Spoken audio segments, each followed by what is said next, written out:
bulan Ramadan yang kita nanti sebentar lagi beranjak pergi.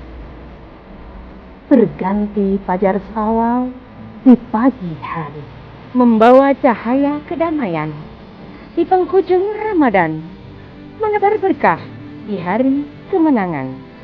Tak ada kesucian menjadi sempurna tatkala ada salah satu kebencian yang tertanam di dalam jiwa.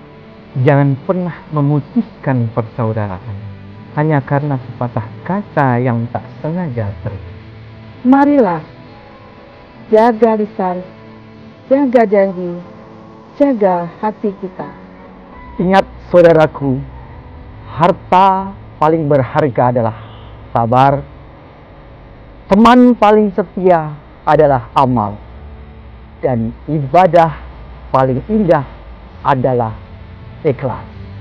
Dengan penuh rasa syukur, mari kita sambut hari kemenangan ini dengan hati yang bersih dan penuh harapan. Semoga kita semua mendapat keberkahan di hari yang suci ini. Selamat Hari Raya Idul Fitri 1445 Hijriah.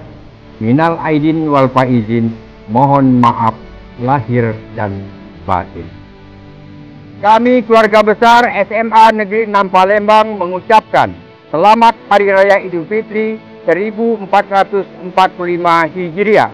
Minal aidin wal faizin, mohon maaf lahir dan batin.